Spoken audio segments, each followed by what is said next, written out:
Je m'appelle Amber Sullivan, j'ai 28 ans et je suis sergent dans l'armée des États-Unis.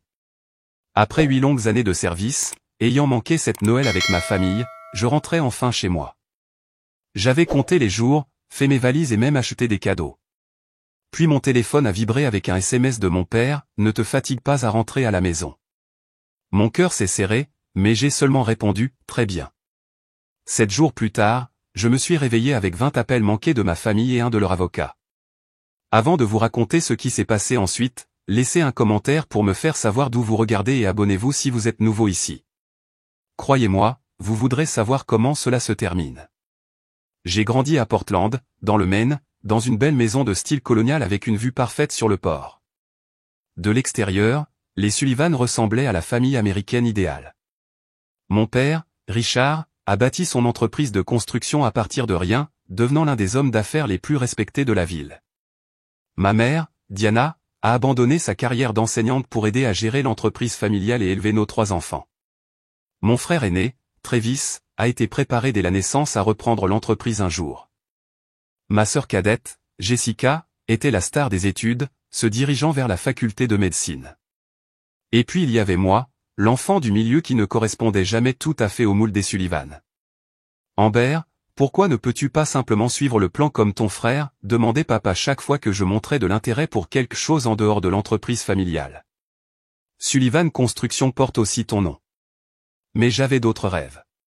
Pendant que Travis suivait papa sur les chantiers de construction et que Jessica collectionnait les récompenses académiques, j'ai rejoint le corps des officiers de réserve, ROTC, au lycée et je suis tombée amoureuse de la structure, du but et de la camaraderie. Le jour où j'ai annoncé mon intention de m'engager au lieu de fréquenter l'école de commerce pour laquelle papa avait déjà versé un acompte a été la première fois que je l'ai vu véritablement perdre le contrôle. Aucune fille de moi ne va gâcher sa vie à prendre des ordres et à se faire tirer dessus, a-t-il rugi, son visage prenant cette dangereuse teinte de rouge qui signalait toujours une tempête familiale chez les Sullivan. Richard, s'il te plaît, a supplié ma mère. Toujours l'agent de paix. J'ai pris ma décision, papa, ai-je dit, tenant bon même si mes mains tremblaient. Je pars le mois prochain. Alors tu n'es plus la bienvenue dans cette maison, a-t-il dit froidement. Ma mère a haleté, Travis a détourné le regard mal à l'aise, Jessica a commencé à pleurer. Richard, tu ne penses pas ce que tu dis, a dit ma grand-mère, Eleanor. C'était la seule qui osait s'opposer à mon père. C'est le choix d'Amber.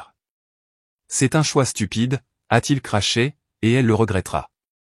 Je suis parti pour l'entraînement de base avec seulement la bénédiction de ma grand-mère. Les 8 années suivantes ont été un flou de paysages désertiques, de bases militaires et de zones de combat.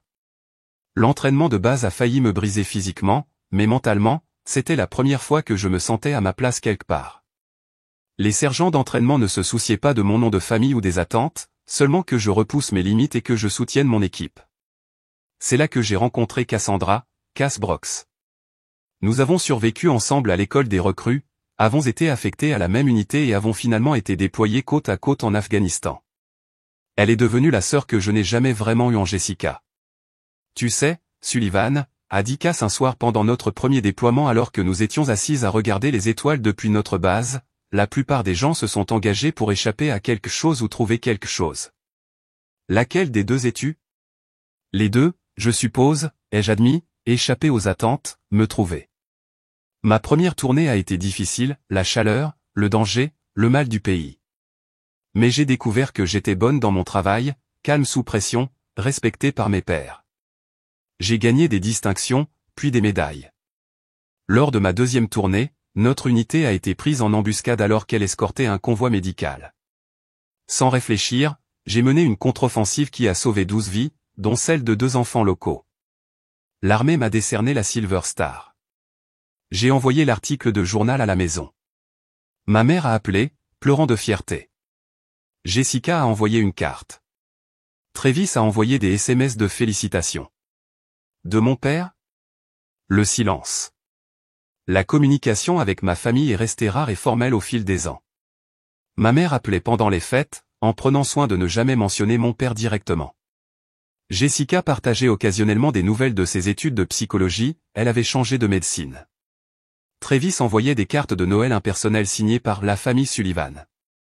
La seule connexion constante était ma grand-mère, Eleanor, qui m'écrivait de vraies lettres sur du papier à lettres crème. Ton grand-père serait si fier de toi, a-t-elle écrit après ma promotion au grade de sergent. Il a servi en Corée, tu sais, même si ton père n'aime jamais le mentionner. Les hommes Sullivan n'étaient pas tous des hommes d'affaires, quoi que Richard puisse croire. Quand ma grand-mère a fait un léger AVC en octobre dernier, j'ai décidé qu'il était temps de rentrer à la maison, au moins pour Noël. Mon commandant, le capitaine Marcus Wilson, a soutenu ma décision. La famille est compliquée, Sullivan, a-t-il dit quand j'ai demandé la permission de vacances. Mais à un moment donné, il faut y faire face. J'ai d'abord contacté ma mère, puis mes frères et sœurs. Leur réponse semblait prudemment positive. Bien sûr que nous voulons que tu rentres pour Noël, a écrit ma mère. Ça fait trop longtemps. Il était temps, a répondu Travis. J'ai hâte de te voir, a envoyé Jessica par SMS, avec de vrais points d'exclamation. Je me suis permis d'espérer. Après 8 ans, peut-être que les blessures avaient guéri. Peut-être que mon père s'était adouci. Peut-être que ce Noël serait la réconciliation que j'attendais secrètement. J'avais tort. 3 jours avant mon départ prévu de la base, mon téléphone a vibré avec un SMS. J'étais en train de faire ma valise, en emballant soigneusement les cadeaux que j'avais achetés pour tout le monde, une boîte à bijoux artisanale pour maman, une boussole vintage pour Travis, des livres de psychologie pour Jessica et une écharpe en cachemire pour grand-mère Eleanor.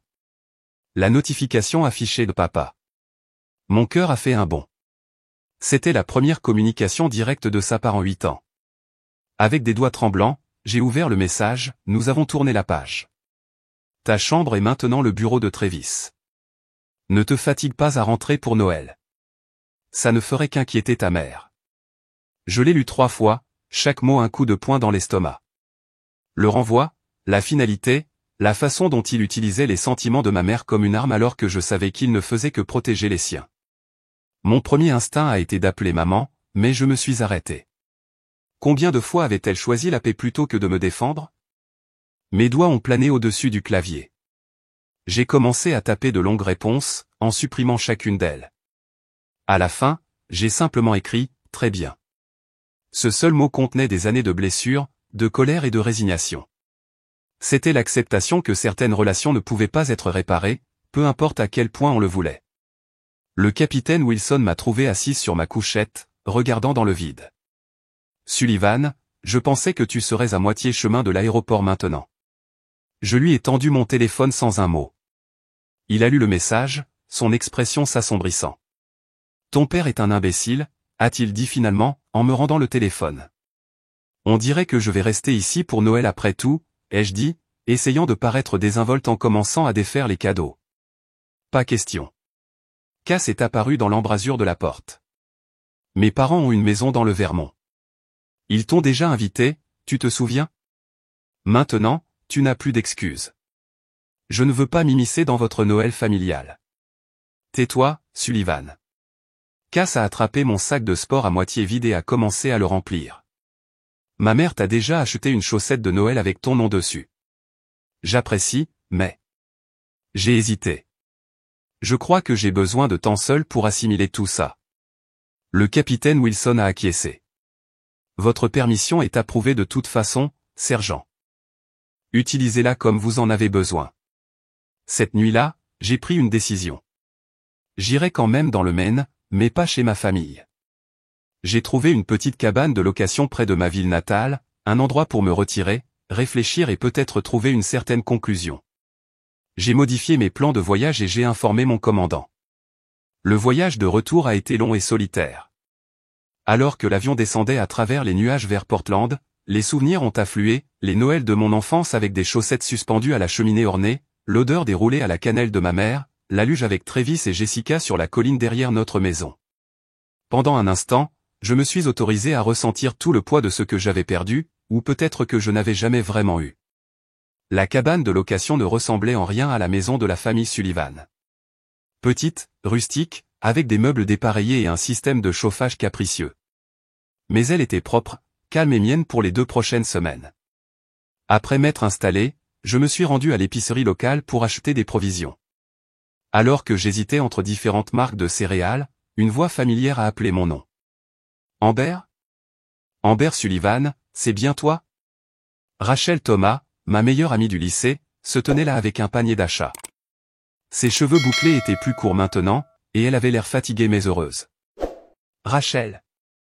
J'ai laissé tomber mon panier et je l'ai serré dans mes bras, soudain reconnaissante de voir un visage amical. Oh mon Dieu, quand es-tu rentrée? Est-ce pour de bon? Pourquoi n'as-tu dit à personne que tu venais? Les questions se sont bousculées hors d'elle. Je viens d'arriver aujourd'hui. Je suis en permission pour les vacances, ai-je expliqué, délibérément vague. Tes parents doivent être ravis. J'ai croisé ta mère à la pharmacie la semaine dernière et elle n'a rien mentionné. J'ai hésité, incertaine de ce que je devais révéler. C'était un peu à la dernière minute. L'expression de Rachel a changé alors qu'elle lisait entre les lignes. Tu ne restes pas chez eux, n'est-ce pas? J'ai loué une cabane près de Crystal Lake. Elle a hoché lentement la tête. Tu veux prendre un café? Rattraper le temps perdu correctement? Autour d'un café, j'ai donné à Rachel la version abrégée, qu'il y avait des tensions avec mon père, que j'avais besoin d'espace. Je ne suis pas surprise, a-t-elle dit finalement. Ton père est différent ces dernières années, plus autoritaire. D'après ce que disent mes parents, il faisait affaire avec Sullivan Construction jusqu'à ce que ton père résilie soudainement leur contrat sans explication. Qu'est-ce que tu veux dire? Je ne connais pas les détails, juste qu'il y a eu des rumeurs, des changements dans l'entreprise, des gens licenciés sans préavis. Elle a hésité. Il dit à tout le monde que tu as refusé de rentrer, d'ailleurs. Depuis des années. Cette révélation a piqué plus qu'elle n'aurait dû. Pendant que je défendais mon pays, mon père réécrivait mon histoire à quiconque voulait l'entendre. Eh bien, ai-je dit, finissant mon café, je suis rentré maintenant, qu'il le veuille ou non. Le lendemain matin, un coup frappé à la porte de la cabane m'a réveillé en sursaut. J'ai instinctivement cherché une arme qui n'était pas là, avant de me souvenir où j'étais. 8 années en zone de combat créent des habitudes qui ne disparaissent pas du jour au lendemain. J'ai regardé par le Judas pour voir ma grand-mère, Eleanor, debout, appuyée sur sa canne mais semblant plus déterminée que jamais. Comptais-tu me dire que tu étais en ville? A-t-elle exigé lorsque j'ai ouvert la porte? Mais son expression sévère a rapidement fondu en un sourire. Oh, regarde-toi. Toujours au garde-à-vous comme un bon soldat. J'ai relâché ma posture et je l'ai serrée dans mes bras, en prenant soin de ne pas serrer trop fort. Elle semblait plus petite que je ne me souvenais, plus fragile. Comment m'as-tu trouvé? Ai-je demandé, en la faisant entrer et en prenant son manteau. La mère de Rachel m'a appelé. Cette ville n'a pas de secret, ma chère. Tu devrais le savoir maintenant. Elle s'est installée dans le fauteuil près de la fenêtre. Maintenant, dis-moi pourquoi tu te caches dans cette cabane au lieu de rester chez toi. Papa a bien fait comprendre que je n'étais pas la bienvenue. Elle a soupiré profondément. Ce fils à moi a toujours été trop fier pour son propre bien. Mais cette fois, il y a plus que ça.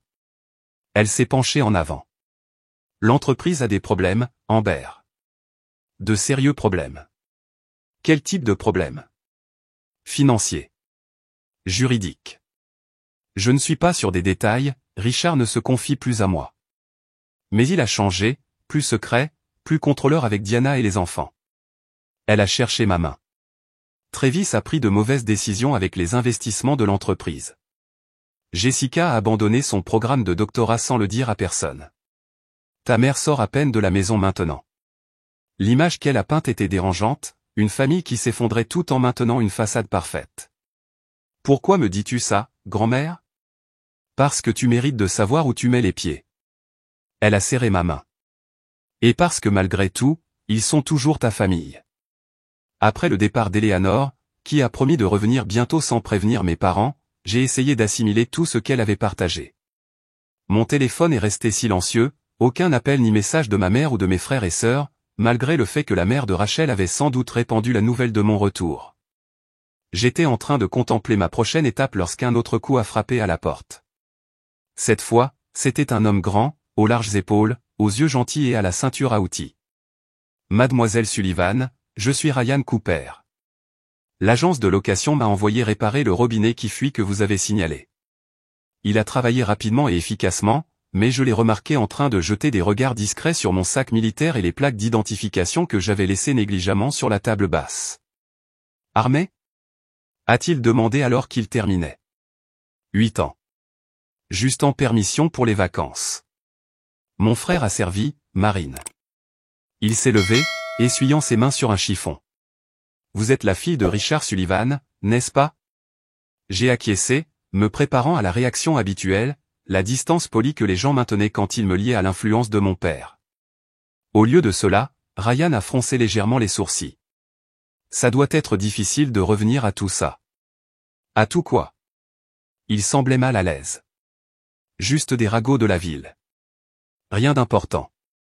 S'il vous plaît, je préférerais savoir. Ryan a hésité. Il y a eu des rumeurs sur Sullivan Construction. Des contrats gouvernementaux qui semblaient apparaître du jour au lendemain, des concurrents évincés avec des marges impossibles. Certains des entrepreneurs locaux qui travaillaient avec votre père ont été mis sur liste noire pour les grands projets. Il a haussé les épaules. Comme je l'ai dit, juste des conversations. Mais cela correspondait trop parfaitement à ce qu'Eleanor avait mentionné pour être juste des conversations. Au cours des jours suivants, je me suis familiarisé à nouveau avec ma ville natale. La rue principale avait de nouvelles boutiques, le parc où je jouais avait été rénové, le lycée avait une nouvelle aile nommée d'après un homme d'affaires local, pas mon père, ai-je noté avec intérêt.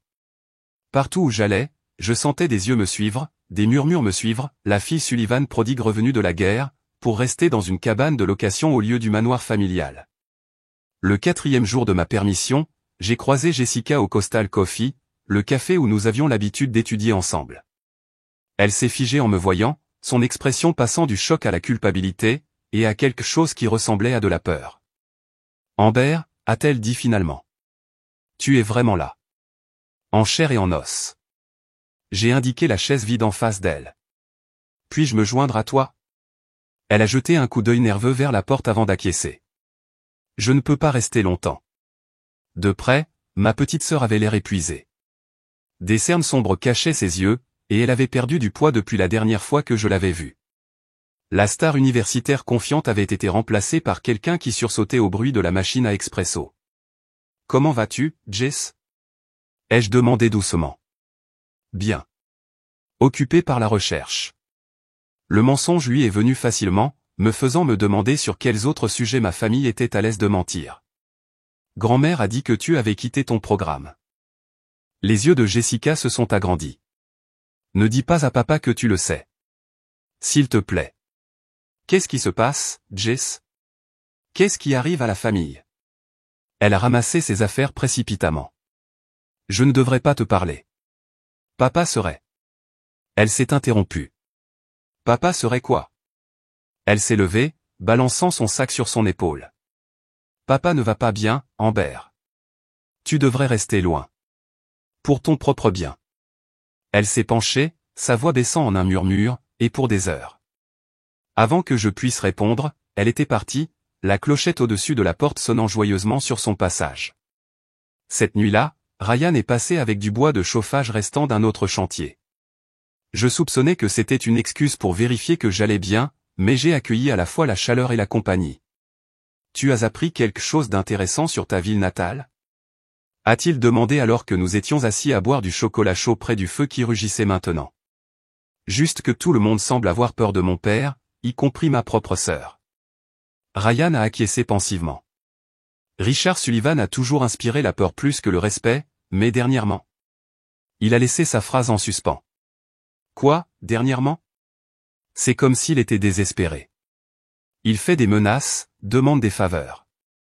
On dit qu'il est profondément impliqué dans des contrats gouvernementaux qui ne vont pas bien. Contrats gouvernementaux. Les mots ont déclenché quelque chose dans ma mémoire, une conversation informelle avec mon commandant avant mon départ. Sullivan, ton père n'est-il pas dans la construction? Il y a eu des rumeurs concernant des offres irrégulières sur des projets d'infrastructures militaires dans l'Est. J'avais alors écarté l'idée. Maintenant je me posais la question. Ryan, qu'est-ce que Sullivan Construction construit exactement ces jours-ci? C'est ça le truc. Ils se sont presque entièrement tournés vers les travaux gouvernementaux. Casernes militaires, installations de stockage, centres d'entraînement. Tous des projets qui nécessitent une habilitation de sécurité. Il m'a regardé curieusement. Tu ne le savais pas? Non. Et je commençais à penser que c'était peut-être exactement le but. Le 5e jour de ma permission, j'ai remarqué un SUV noir garé en face de ma cabane à mon retour de mon jogging matinal. Il semblait déplacé parmi les véhicules modestes typiques de la région. Lorsque je suis allé en ville plus tard, le même SUV est apparu dans mon rétroviseur, maintenant une distance constante. J'ai utilisé les techniques de contre-surveillance que j'avais apprises dans l'armée, virage soudain, demi-tour, variation de ma vitesse. Le SUV est resté avec moi, bien que le conducteur soit suffisamment habile pour faire semblant d'être décontracté pour quiconque n'y prêtait pas attention. À un feu rouge, j'ai aperçu le conducteur, mon père. Une sensation de froid s'est installée dans mon estomac. Il ne s'agissait pas de réconciliation familiale. Il s'agissait de surveillance.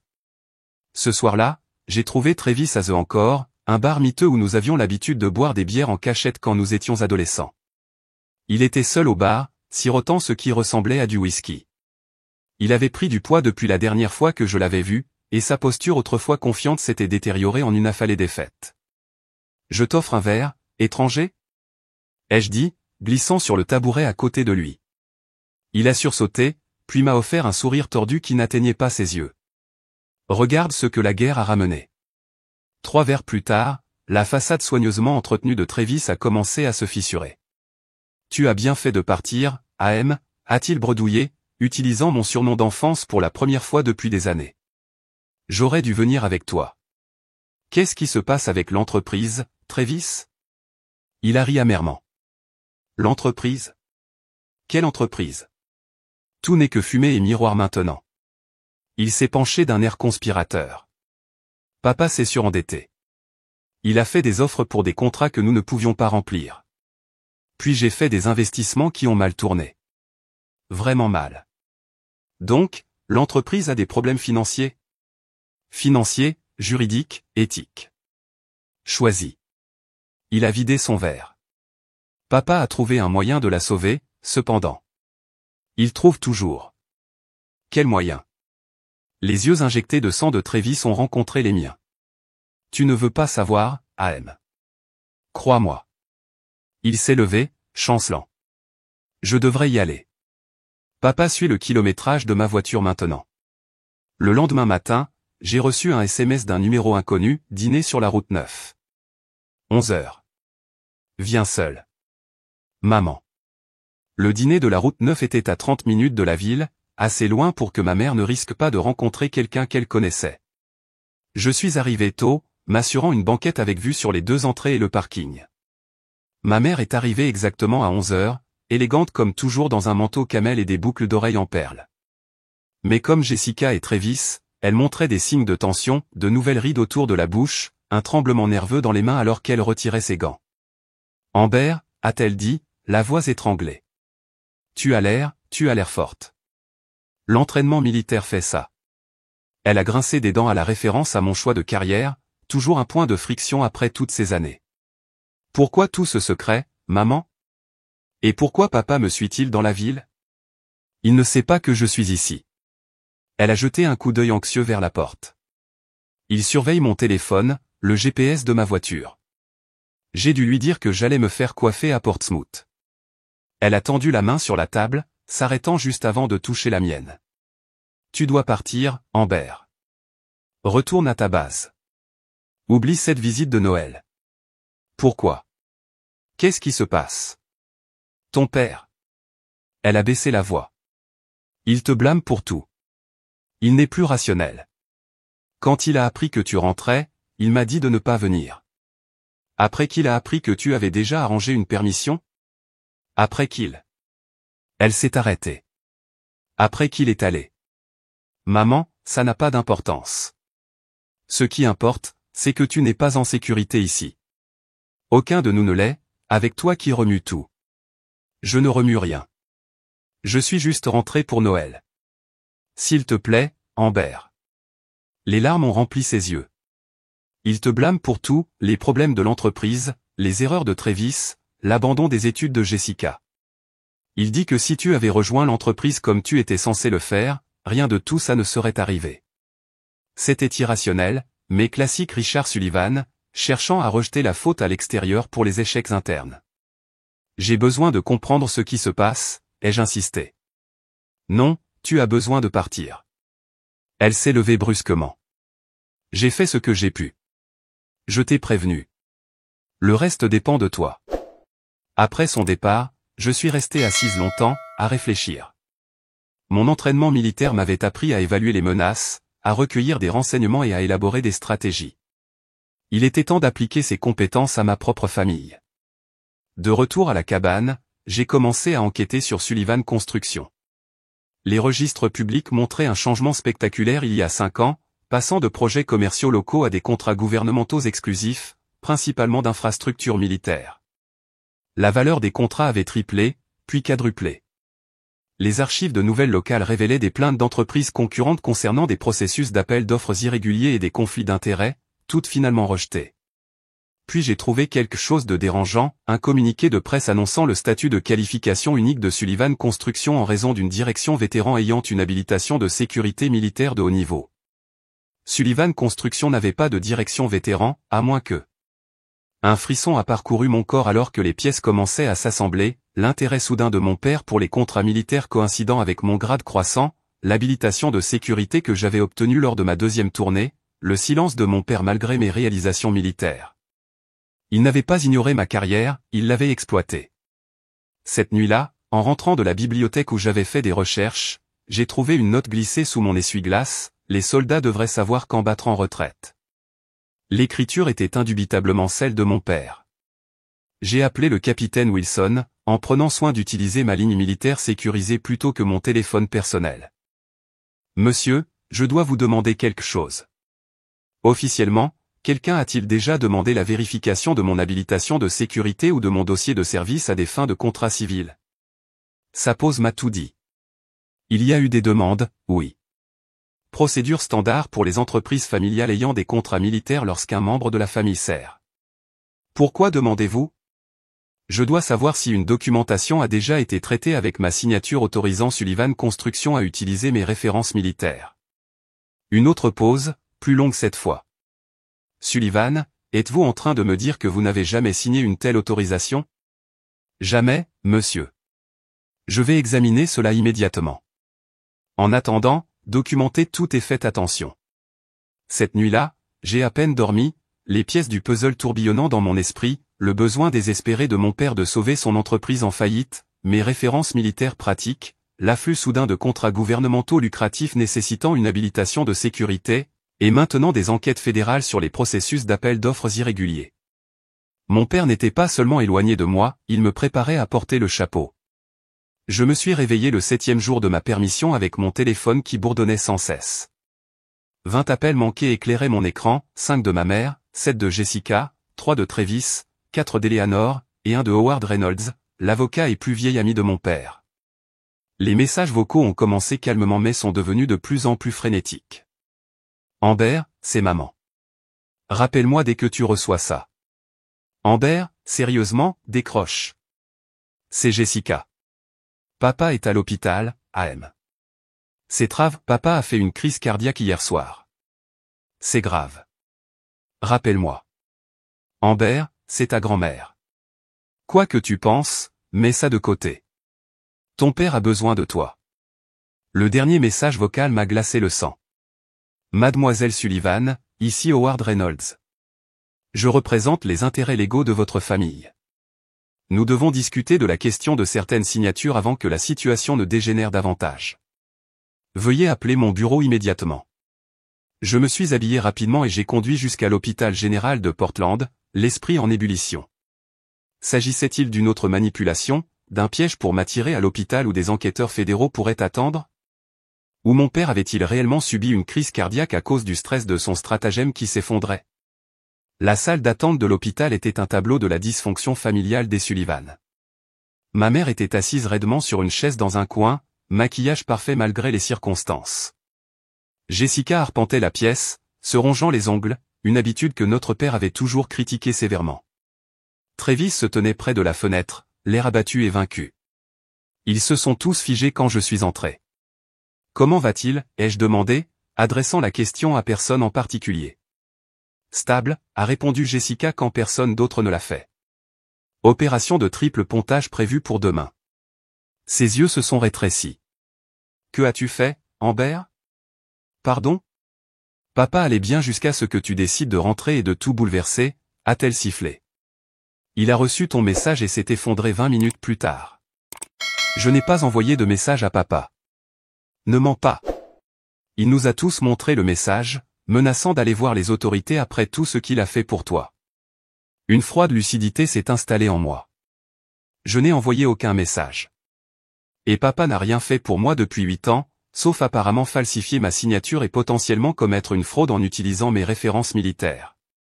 La salle d'attente est devenue silencieuse. Le visage de ma mère s'est décoloré. Tu ne sais pas de quoi tu parles, a dit Travis, mais sa voix manquait de conviction. Ah oui?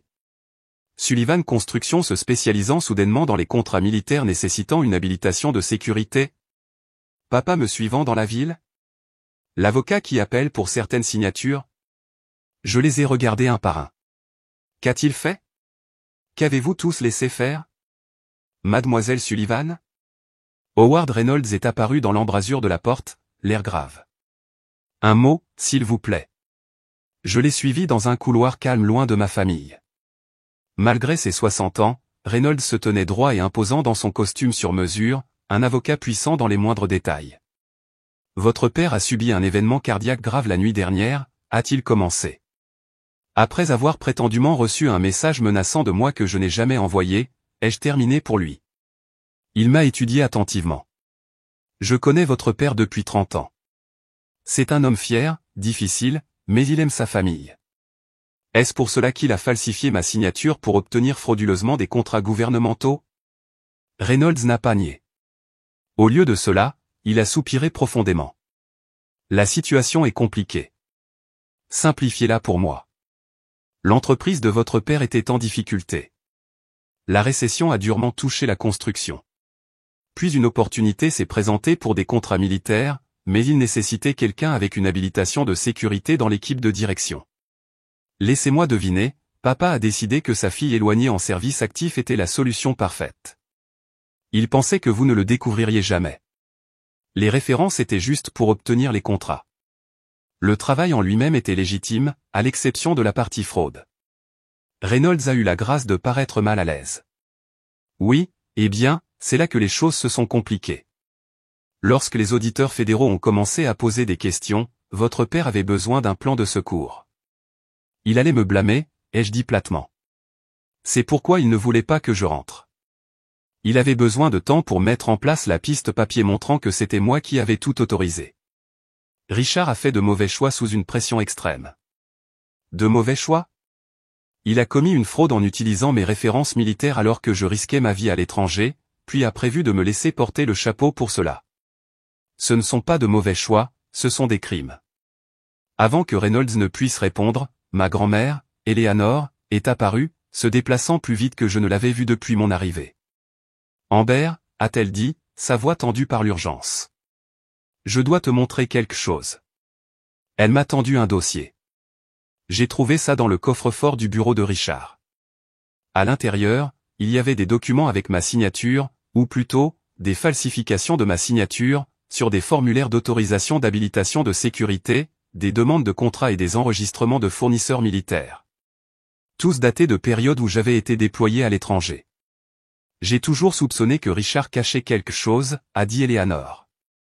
Après notre conversation, j'ai décidé de mener ma propre enquête. Reynolds semblait bouleversé. Eleanor, tu as cambriolé le coffre de Richard? J'ai construit cette maison, Howard. Je connais tous ses secrets. Elle s'est tournée vers moi. J'ai déjà fait des copies. Ce sont les originaux. Une agitation dans le couloir nous a interrompus. Ma mère criait, le personnel médical se précipitait vers la chambre de mon père. Il fait un autre épisode, a appelé Jessica, le visage pâle de peur. Pendant un instant, j'ai hésité. Malgré tout, c'était mon père, l'homme qui m'avait appris à faire du vélo, qui m'avait porté sur ses épaules lors des défilés, qui avait autrefois été mon héros. Puis je me suis souvenu de son message, ne te fatigue pas à rentrer à la maison, et de ma réponse, très bien. Ce n'était pas seulement de l'acceptation, c'était une déclaration d'indépendance. Je dois passer des appels, ai-je dit à Reynolds, en commençant par mon avocat militaire. L'armée agit rapidement lorsqu'un des leurs est menacé. Ce soir-là, je rencontrai des avocats du JAG Corps dans une salle sécurisée du bâtiment fédéral de Portland. Ils ont écouté attentivement pendant que je présentais les preuves qu'Eleanor avait récupérées, ainsi que mes propres découvertes. Il s'agit d'un cas clair d'usurpation d'identité, de fraude et potentiellement d'espionnage si des informations sensibles ont été compromises, a conclu le major Lisa Hernandez, l'avocate principale. Vous avez bien fait de venir nous voir, sergent Sullivan. Que se passe-t-il maintenant, ai-je demandé. Nous nous coordonnons avec les enquêteurs fédéraux qui examinaient déjà les irrégularités concernant ces contrats. Votre père et toute autre personne impliquée seront interrogés. Elle m'a regardé avec sympathie. Je comprends que c'est votre famille.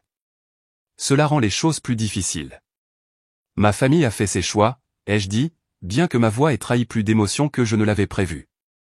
Devant le bâtiment fédéral, Ryan attendait, appuyé contre son camion. Je pensais que tu aurais peut-être besoin d'un visage amical, a-t-il dit. Rachel m'a dit où tu étais. Cette simple gentillesse a brisé quelque chose en moi. Après avoir maintenu mon calme militaire pendant la confrontation à l'hôpital et les réunions juridiques, je me suis enfin autorisé à ressentir tout le poids de la trahison de ma famille. Ryan n'a pas offert de réconfort vide. Il m'a simplement ramené à la cabane, a fait du chocolat chaud avec du whisky et a écouté pendant que je verbalisais mes pensées. Le pire, c'est qu'ils agissent toujours comme si c'était moi qui les avais trahis, ai-je dit. Comme si rentrer à la maison et découvrir leur fraude était pire que la fraude elle-même. Les gens deviennent bizarres quand leurs secrets sont révélés, a observé Ryan. Ils blâment celui qui révèle plutôt que d'affronter ce qui a été révélé. Les jours suivants ont été marqués par une intense activité. Des enquêteurs fédéraux m'ont interrogé à plusieurs reprises, des officiers de sécurité militaire ont audité chaque contrat associé à mes références. L'état de mon père s'est stabilisé suffisamment pour son opération de triple pontage, qui a été un succès, mais il est resté aux soins intensifs. Je suis resté loin de l'hôpital, me concentrant plutôt sur le fait de blanchir mon nom et de me démêler du stratagème de mon père. Travis m'a trouvé à la cabane le 4e jour après que tout a éclaté. Il avait l'air terrible, non rasé, les yeux injectés de sang, les vêtements froissés. Ils ont gelé tous les comptes de l'entreprise, a-t-il dit sans préambule. Ils m'ont interrogé pendant 6 heures hier. Saviez-vous, ai-je demandé, à propos de papa utilisant mes références. Il n'a pas pu me regarder dans les yeux. Je me doutais. Je ne voulais pas en être sûr. Et ça vous convenait? Qu'il me prépare à porter le chapeau? Je ne savais pas cette partie avant que tout aille en enfer. Il a passé une main dans ses cheveux gras. Je suis désolé, Amber. J'aurais dû lui tenir tête il y a des années. Nous aurions tous dû le faire. Ces excuses m'ont semblé insuffisantes face à l'ampleur de la trahison, mais c'était un début. Jessica est arrivée ensuite, se présentant à ma porte le lendemain, l'air également échevelé mais plus en colère que repentante. Ils disent que papa pourrait aller en prison, m'a-t-elle accusé. C'est ce que tu veux? Ce que je veux est sans importance. Papa a commis une fraude. Plusieurs crimes fédéraux. Il essayait de sauver l'entreprise. De nous sauver tous. En me sacrifiant, ai-je fait remarquer. La fille qu'il avait déjà jetée. Ce n'est pas juste. Tu nous as quittés. Je me suis engagé dans l'armée. Je n'ai pas abandonné ma famille. C'est papa qui m'a coupé parce que je ne voulais pas suivre son grand plan. Jessica s'est légèrement dégonflée. Il a toujours dû tout contrôler. Tout le monde. Et vous l'avez tous laissé faire. Quel choix avions-nous? Le même que j'ai fait. Vivre votre propre vie. J'ai adouci mon ton. Pourquoi as-tu vraiment quitté ton programme de doctorat, Jess? Ses yeux se sont remplis de larmes. Je faisais des crises de panique. Je ne pouvais pas dormir. La pression de papa pour être parfaite, pour être le succès universitaire puisque tu étais la déception. Elle a essuyé ses yeux avec colère. Je voulais être enseignante de maternelle. Papa a dit qu'aucun Sullivan ne gâcherait son potentiel comme ça. Peu à peu, le tableau complet a émergé. Mon père implosait lentement depuis des années, essayant de maintenir le contrôle alors que son entreprise chancelait et que ses enfants cherchaient l'indépendance. Les erreurs d'investissement de Travis avaient accéléré le déclin financier. En désespoir de cause, mon père avait vu une opportunité dans mon service militaire, un moyen d'accéder à des contrats lucratifs grâce à mon habilitation de sécurité. Lorsque les auditeurs fédéraux ont commencé à remettre en question les références, il a prévu de prétendre que j'avais tout autorisé, me dépeignant comme une fille rancunière essayant de saboter la famille de loin. Ma visite surprise de Noël avait jeté son plan dans le chaos. Ma mère est finalement venue me voir une semaine après l'opération de mon père.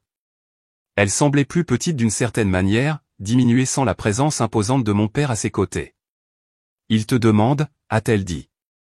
Les médecins disent que sa guérison dépend de la réduction du stress. Alors je suis censé faire semblant que tout va bien? Qu'il n'a pas essayé de me piéger pour ses crimes? Je te demande d'écouter ce qu'il a à dire. Elle a tourné nerveusement son alliance. Je ne défends pas ce qu'il a fait. C'était mal. Terriblement mal. Le saviez-vous? Elle n'a pas pu me regarder dans les yeux. Je me doutais que quelque chose n'allait pas avec les nouveaux contrats. Richard est devenu secret, travaillant tard, fermant son bureau à clé. Mais je n'ai jamais imaginé qu'il utiliserait tes références. Elle a finalement levé les yeux. J'aurais dû mieux te protéger toutes ces années. Son aveu n'a pas suffi à guérir la blessure, mais c'était quelque chose, une fissure dans la façade de la famille Sullivan. Je vais réfléchir à aller le voir, a été tout ce que j'ai pu promettre. Eleanor s'est avérée être ma plus forte alliée, utilisant sa position de matriarche pour rassembler du soutien. Elle a organisé une petite réunion dans son cottage, Rachel, Ryan, quelques-uns de mes anciens professeurs et amis qui avaient toujours cru en moi. Les Sullivan se sont toujours trop souciés des apparences, m'a-t-elle dit pendant que nous préparions la nourriture pour la réunion. Richard, pire que tout. Mais la vraie famille ne consiste pas à maintenir des images parfaites. Il s'agit de s'aimer les uns les autres à travers la réalité imparfaite. Surtout quand c'est désordonné, ma chère. Les familles parfaites n'existent que sur les photographies et les cartes de Noël. Mon commandant, le capitaine Wilson, a appelé pour me dire que mon dossier militaire avait été entièrement blanchi de tout soupçon. Les enquêteurs ont été impressionnés par votre coopération, Sullivan, a-t-il dit. Vous avez montré plus d'intégrité en exposant cette situation que la plupart des gens n'en auraient fait. J'ai juste fait ce que n'importe quel soldat ferait, monsieur. Non, a-t-il corrigé doucement. Vous avez fait ce qu'une personne de caractère fait, même lorsque cela vous coûte personnellement. C'est plus rare que vous ne le pensez. L'enquête fédérale a avancé rapidement avec les preuves qu'Eleanor avait fournies et mon témoignage. Les procureurs bâtissaient un solide dossier contre mon père. Howard Reynolds a négocié furieusement, essayant de minimiser les dégâts. Après 2 semaines de délibération, j'ai finalement accepté de voir mon père. Il était rentré chez lui maintenant, se rétablissant dans la chambre principale qui m'avait semblé si imposante quand j'étais enfant. Maintenant, allongé sur des oreillers, de l'équipement médical à côté du lit, il semblait diminuer, humain. Amber, a-t-il dit lorsque je suis entré. Sa voix était plus faible que je ne me souvenais. Je me suis mise au garde-à-vous automatiquement, un instinct de soldat en présence d'une autorité perçue. Monsieur, ai-je répondu froidement. Ne m'appelle pas comme ça. Je suis ton père. L'êtes-vous? Vous n'avez pas agi comme tel depuis 8 ans. Il a grincé des dents. Je mérite ça. Un silence inconfortable s'est installé entre nous. Pourquoi? Ai-je finalement demandé. Pourquoi utiliser mes références? Pourquoi tout risquer, y compris moi? Il a détourné le regard. L'entreprise était en faillite. Tout ce que j'avais bâti. Tout ce que je voulais vous laisser à vous, les enfants. J'étais désespéré. Si désespéré que vous me laisseriez porter le chapeau.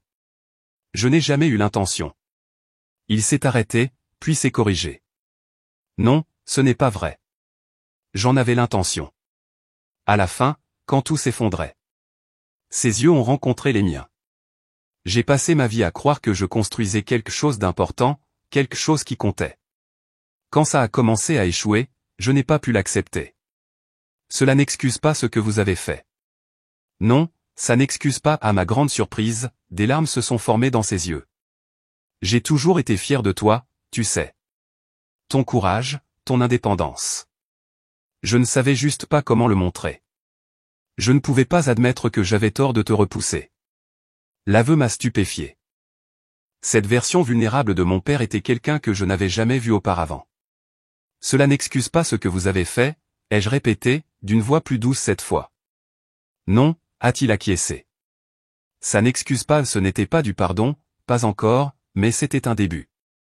3 semaines après la crise cardiaque de mon père, Sullivan Construction est officiellement entrée sous tutelle fédérale. L'enquête pour fraude avait révélé de multiples violations au-delà de la simple utilisation abusive de mes références, évasion fiscale, corruption de fonctionnaires locaux, rapports d'inspection falsifiés. Mon père, face à des preuves accablantes, a accepté un plaidoyer de culpabilité en échange d'une peine réduite. Compte tenu de son état de santé, l'entreprise familiale serait restructurée sous surveillance judiciaire, avec Travis et Jessica prenant le contrôle une fois les problèmes juridiques résolus. Mon père purgerait sa peine, probablement assignation à domicile compte tenu de son état de santé, et paierait des amendes substantielles qui mettraient presque la famille en faillite. Ma mère, sous le choc du démantèlement rapide de la vie qu'elle pensait avoir, a commencé à voir un thérapeute. Peu à peu, elle a commencé à retrouver des parties d'elle-même qui avaient été subsumées par la personnalité dominante de mon père. Elle a repris l'enseignement à temps partiel au collège communautaire local, redécouvrant la passion pour l'éducation qu'elle avait abandonnée des décennies auparavant. Je l'ai aidée, a-t-elle admis lors de l'une de nos prudentes rencontres autour d'un café. Pendant des années, j'ai choisi la paix plutôt que la vérité, la stabilité plutôt que l'intégrité. Je ne ferai plus cette erreur. Jessica, libérée des attentes de notre père, s'est réinscrite à l'université, non pas pour un doctorat en psychologie, mais pour une maîtrise en éducation de la petite enfance. Les crises de panique ont diminué à mesure qu'elle poursuivait sa véritable passion. J'ai passé tant d'années à essayer d'être celle que papa voulait, m'a-t-elle dit. Je sais à peine qui je suis réellement. Tu vas trouver, je l'ai assuré. Il m'a fallu m'engager dans l'armée et me faire tirer dessus pour me trouver. Elle a ri, un son sincère que je n'avais pas entendu depuis des années. Peut-être que je vais sauter cette partie du voyage. Travis a eu le chemin le plus difficile devant lui. En tant que fils préféré, préparé à prendre le relais, son identité était entièrement liée à Sullivan Construction et à l'approbation de notre père. La restructuration de l'entreprise et la disgrâce de mon père l'ont laissé à la dérive. Je ne sais pas comment être autre chose que le fils et l'héritier de Richard Sullivan, a-t-il avoué lors d'un rare moment de vulnérabilité. Alors deviens quelqu'un d'autre, ai-je suggéré. Quelqu'un de mieux. Eleanor a organisé le dîner de Noël dans son petit cottage, loin des fastueuses célébrations de la famille Sullivan du passé, mais en quelque sorte plus authentique. Ma mère a apporté ses célèbres roulés à la cannelle, Jessica a décoré avec des ornements faits à la main, Travis, faisant un effort pour contribuer, est arrivé avec des brassées de bois de chauffage et une sélection de bières artisanales locales. Mon père est resté à la maison, encore trop faible pour y assister et, bien que personne ne le dise à voix haute, pas encore entièrement le bienvenu. L'ombre de ses actions planait sur nous, mais ne définissait pas la réunion. Ryan s'est joint à nous, s'intégrant parfaitement dans la nouvelle dynamique familiale étrange que nous créions. Sa présence calme et son humour sec ont aidé à apaiser les moments gênants. Le Noël le plus étrange que j'ai jamais eu, m'a-t-il murmuré alors que nous faisions la vaisselle ensemble. Aussi peut-être le meilleur. L'armée m'a accordé une permission prolongée pour faire face à la crise familiale et aux procédures judiciaires. Le capitaine Wilson appelait régulièrement, s'assurant que j'avais le soutien dont j'avais besoin. Prends le temps dont tu as besoin, Sullivan, a-t-il insisté. Ton unité sera là quand tu seras prête à revenir. À mesure que l'hiver s'épaississait, j'ai commencé à envisager mon avenir. Il me restait 2 ans dans mon engagement actuel. Après cela, des possibilités s'étendaient devant moi, poursuivre ma carrière militaire, retourner à la vie civile, peut-être même revenir définitivement dans ma ville natale. Je pense à lancer un programme de soutien aux vétérans ici, ai-je dit à Ryan un soir alors que nous marchions le long de la plage enneigée, après la fin de mon service. Quelque chose pour aider les soldats à faire la transition vers la vie civile. On dirait que quelqu'un a trouvé sa voie, a-t-il observé, prenant ma main gantée dans la sienne. Les conversations les plus difficiles ont été avec mon père. À mesure que sa santé physique s'améliorait, nous avons commencé le douloureux processus de régler les dégâts qu'il avait causés. Je n'attends pas de pardon, a-t-il dit lors d'une de nos visites soigneusement structurées. Je ne le mérite pas, le pardon ne s'agit pas de mériter, ai-je répondu, répétant les mots du chapelain militaire qui m'avait aidé à gérer le traumatisme du combat. Il s'agit de choisir de relâcher le fardeau de la colère. Cela ne signifie pas oublier ou excuser. Quand ma fille est-elle devenue si sage, a-t-il demandé, une lueur de son ancien moi transparaissant. Quelque part entre l'entraînement de base et le fait de sortir des civils blessés d'un bâtiment en feu, ai-je répondu honnêtement. Lentement, péniblement, nous avons commencé à reconstruire, non pas l'ancienne relation basée sur le contrôle et les attentes, mais quelque chose de nouveau, ancré dans des vérités difficiles et une lueur d'espoir prudente. Eleanor a observé la transformation de notre famille avec une satisfaction silencieuse. La famille n'est pas seulement celle dans laquelle on est, m'a-t-elle dit alors que nous étions assis ensemble sur sa véranda, regardant la neige tomber doucement sur le jardin. C'est ce que l'on crée par l'amour, la vérité et le pardon, même quand c'est désordonné. Surtout quand c'est désordonné, ma chère. Les familles parfaites n'existent que sur les photographies et les cartes de Noël. À mesure que le printemps approchait, mettant fin à ma permission, j'ai réfléchi au cheminement qui avait commencé avec un seul message et ma réponse en un mot. Quand mon père avait écrit « Ne te fatigue pas à rentrer à la maison », et que j'avais répondu « Très bien », aucun de nous n'aurait pu imaginer où cet échange mènerait. Son rejet m'avait finalement libéré pour trouver ma voie et ma force. Mon « très bien » n'était pas seulement de l'acceptation, c'était le début du fait de tenir bon, de refuser d'être contrôlé ou manipulé plus longtemps. Si je pouvais écrire une lettre à mon moi plus jeune, cette fille incertaine qui s'était engagée dans l'armée pour échapper aux attentes de son père, je lui dirais, le rejet qui te brise le cœur aujourd'hui te mènera à la force qui définira ton demain. La famille que tu te bats pour plaire n'est pas la seule famille que tu auras. Parfois, les chemins les plus difficiles mènent aux destinations les plus vraies. J'ai trouvé la paix non pas en obtenant l'approbation de mon père, mais en ayant plus besoin. J'ai trouvé une famille non seulement dans les liens du sang, mais dans les personnes qui m'ont soutenu à travers la crise, Ryan, Eleanor, Rachel, mes collègues militaires. La nuit avant mon retour prévu à la base, j'étais assise seule à la table de la cuisine dans la cabane qui était devenue un sanctuaire au cours de ces mois tumultueux. J'ai écrit dans mon journal, parfois, le rejet est une direction. Parfois, très bien est le mot le plus puissant que vous puissiez dire. Et parfois, la famille pour laquelle vous vous battez le plus n'est pas la famille dont vous avez réellement besoin. J'étais rentré chez moi en cherchant la réconciliation et j'ai trouvé la révélation à la place. La route à venir restait compliquée, les procédures judiciaires se poursuivaient, les relations familiales étaient encore fragiles, la santé de mon père incertaine. Mais pour la première fois depuis des années, je me sentais vraiment en paix avec qui j'étais et où j'appartenais. Si vous vous êtes déjà senti rejeté par ceux qui devraient vous aimer le plus, sachez que votre valeur n'est pas déterminée par leur acceptation. Si vous avez eu du mal à vous intégrer dans la vision de quelqu'un d'autre de qui vous devriez être, sachez que le moment le plus libérateur arrive lorsque vous embrassez enfin qui vous êtes réellement. Et vous? Avez-vous déjà dû tenir bon face à la pression ou aux attentes familiales? Comment cela vous a-t-il changé? Laissez un commentaire ci-dessous pour partager votre expérience, et si cette histoire a résonné en vous, veuillez aimer, vous abonner et la partager avec quelqu'un qui pourrait avoir besoin d'entendre que le rejet mène parfois à la version la plus authentique de soi-même. Merci de m'avoir rejoint dans ce voyage, et rappelez-vous, parfois, la meilleure réponse à « ne rentre pas à la maison » est simplement « très bien ».